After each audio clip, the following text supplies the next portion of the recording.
Alright guys, welcome back to another video. So I know in the finale of the King bed frame, I said that that was going to be the last video of this project, and it was the last video of building it.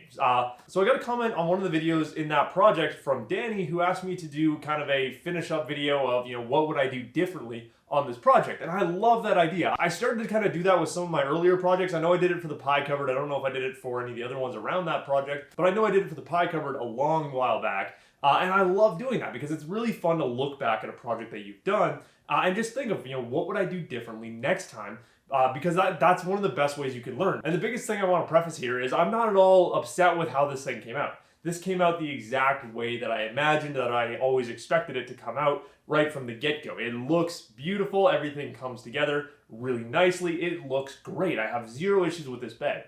What we're talking about in this video is just ways that I would either speed up the process, make minor improvements, stuff like that. And again, because my customer may end up coming across this video, I want to make sure that it's very clear. This bed came out perfectly in my opinion. There is not anything wrong with it. What we're talking about in this video is just stuff that is, maybe minor changes that can be made in the future to just change things up a little bit. So that's just one of those things I really worry when I put out a video like this, especially when it's a project for a customer. So this is just purely for educational purposes, just trying to help everyone learn from, the products that I do. 'Cause again, that's the whole purpose of my channel here. I'm still fairly new to woodworking, and the whole point is to just show off my learning curve of getting into this fine woodworking thing. And again, thank you to Danny for leaving that comment. It's a really good request. I love stuff like that. If you guys ever have anything, any extra information or any extra videos you want me to make, just always leave a comment and I'll be more than happy to try to do it. Again, I'm very busy with the whole, daily upload stuff, but if I can schedule a day to make a video that'll help you guys or answer a specific question, always let me know what you're thinking because I'm more than happy to help. Okay, so the first thing that I would do differently with this project is right from the beginning, I would charge extra for the fact that this was hard maple. Now again, this is something that I completely forgot about, a while back when I built that maple dresser / changing table for my sister. At that point, I kind of vowed that, any project they do out of maple, I need to remember to charge extra.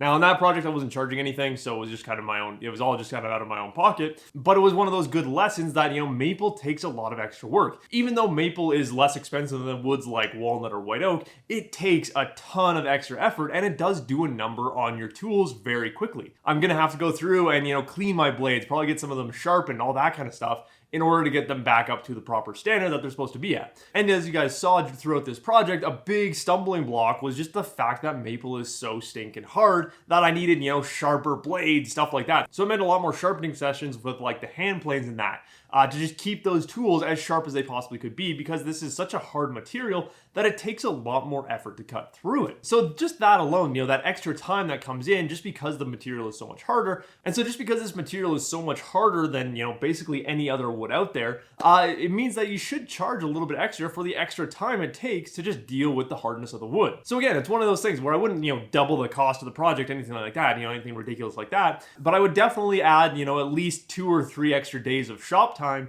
to account for the fact that, I'm just working at a little bit of a slower pace because of the fact that everything is so hard.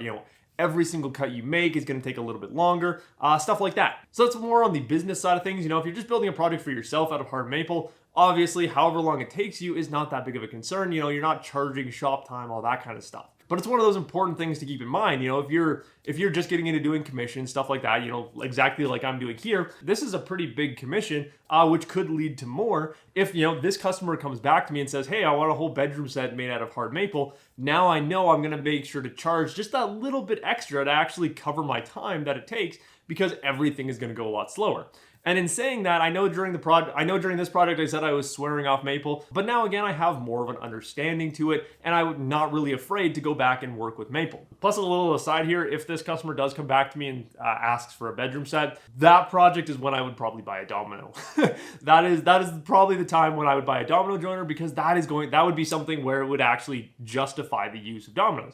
You're going to get things done faster, and it's a good form of joinery. So that's kind of the first thing that I would go back and do differently with this project, is I would just charge a little bit extra for the fact that I'm working with hard maple. So this next one is not something that I would change about this project, but it's one of those things that almost ended up on this list, and I want to make sure to bring it up here. Because when my customer first approached me, what they asked for is they wanted maple, but they wanted to stain it a different color because they didn't know if the maple itself would be way too light. Now, if you've ever stained maple, you know how disgusting it looks. Because maple has such a tightly packed grain structure, which is why it's so hard, it stains absolutely horribly. You get this super splotchy look. It never ever looks good. It doesn't matter if you use a super expensive stain or a cheap stain, it's never gonna look good. And I know that there's gonna be some of you guys that say, oh, well, I stained maple and, it looks just fine. It really comes down to personal preference. Now, there are some ways that you can go about coloring maple. The best one I've seen so far is dyeing it. You're gonna use like an alcohol-based dye. That acts a lot differently than like a wood stain. The trick is that dyeing is extremely expensive. You have to buy, pretty expensive dyes, and it can be a little bit finicky to get good consistent color over the whole surface when you're using dyes. So that was one of the things that almost ended up on this list here of what I would do differently. Is luckily right from the get-go, I knew as soon as my customer was talking about, oh, well, we want to stain it a different color. I knew instantly at that moment to talk my customer out of staining. We don't want to stain wood. So the two options I kind of gave my customer was, let's go for either a different wood that's more of a color palette that you want. So oak, ash, cherry, walnut, white oaks, stuff like that, just other color options, because a lot of people don't know that there's just a ton of different wood options and color choices in that, just in the natural wood itself. So that was the first thing I brought up. Then I also mentioned that there's other woods that are better for staining. So one of my favorite woods to stain is ash. Because it has a pretty porous grain structure, it soaks up the stain really nicely. And because it's generally a much lighter color, it doesn't affect the overall tone of the stain. The stain is a little bit more predictable in what color you're gonna get out of it, which is a really nice thing.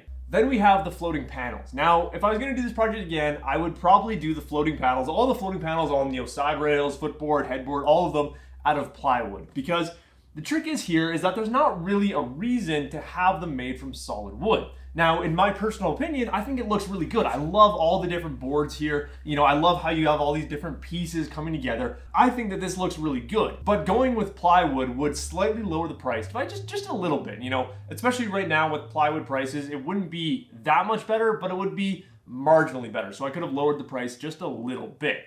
Plywood would also give you more of a consistent grain structure. So this is one of those things where my customer hasn't actually seen the bed yet. So I don't know if they're gonna love the way that the wood looks right now or hate it, but I think overall plywood would probably be a little bit of a safer option. It looks like you almost have a completely flat solid piece of wood in there just because of the way that plywood is made. Having plywood in all these panels would be a little bit more of a consistent design compared to the solid wood that we have here. And again, because this project was made with more of a production mindset, plywood would have been a lot faster because we spent multiple days trying to get all these panels put together, fit up, doing, milling the lumber for them, gluing them up, all that kind of stuff. And especially these big ones, having to get them flattened and all that, plywood would have just literally been take the tracks off, cut a few pieces, slap them in place. It would have been a very quick process. So it would have saved me on a little bit of shop time as well. This to me looks a lot better than plywood. I hate plywood. But that's one of those things. If I had another customer approach me saying they wanted a king size bed with a big headboard like this, I would offer them plywood and tell them that and make sure I show them that there is a bit of a price difference there.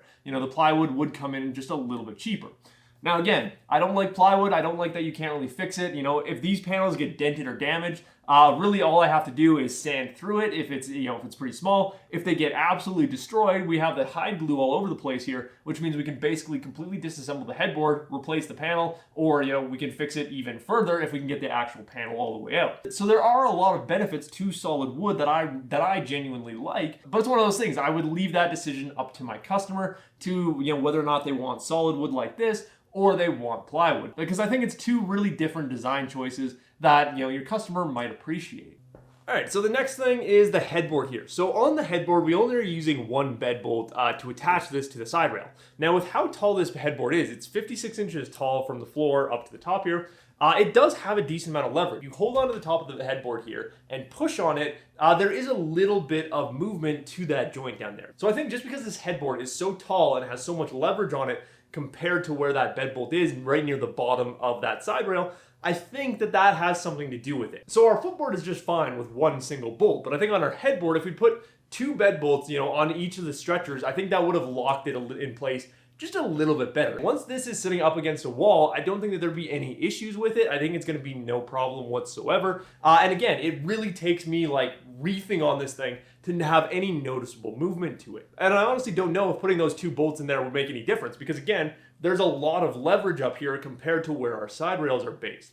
But it's one of those things that might be worth a try on another project. So if you're building a bed frame with a tall headboard, I would recommend giving it a shot, putting in 4 bed bolts rather than just the single one. It's not something I would have found anywhere on the internet. I did a lot of research into this. Everyone I saw just used 4 bed bolts. So the final thing that I would do differently is I think I would go with a different finish. Now I don't want to go on and bash Osmo because I think that they make a very good quality finish, and I know there's a lot of people who like their product, and there's nothing wrong with the finish quality of Osmo. The problem that I have with Osmo is that it just stinks. Because right now the shop, it's not that it smells horrible, it just smells like commercially made furniture, which I think is absolutely hilarious. You know, when you open a box from IKEA or something, that's exactly what the shop smells like. It has that kind of semi-chemical smell that's not really bad, but it's not really good. You know, it doesn't smell, it smells not, I don't know, it smells like IKEA. That's the closest thing I can think of is, you know, when you open a box of IKEA furniture, that's exactly what the shop smells like right now. So it doesn't bring in that mindset of handcrafted. You know, just the smell of it kind of ruins the whole, you know, mindset of this is a natural piece of furniture, it was handcrafted. It just smells like something that came off a production line.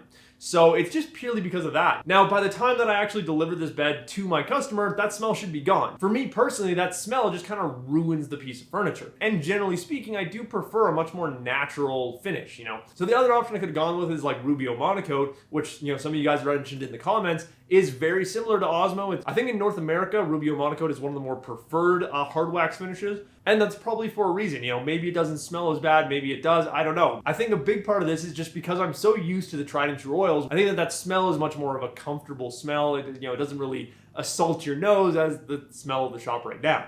So it's not that I want to bash Osmo, it's not that I want to insult anyone who uses it. I think that it is a good quality finish, but it's much more of a commercial finish, I think. So the last part of this is I would love to get any feedback from you guys at what you think I should have done differently, because this is something that the whole point of this YouTube channel is to, you know, educate people and educate myself. And like I said at the very beginning, you guys have been a massive part of helping me learn how to get better at woodworking. So if you have any advice on anything that you think I should have done differently, I'd love to hear it in the comments down below. And if you guys have any questions regarding the bed frame or regarding other projects that I've done, again, feel free to hit me up. I'm more than happy to answer them. But as always, guys, I do hope you enjoyed this video, and I will see you in the next one. Oh yeah, and if you're wondering what I'm doing with the rest of the day, because this video obviously didn't take me the whole day to record, I'm just going to be cleaning the shop, doing a complete deep clean, getting all of this dust, all this crap out of here, because it is such a disaster right now, and I hate the way the shop looks. I also have to get another coat of finish on this bed because I put it off yesterday because I'd rather make rolling pins than breathe in naphtha all day.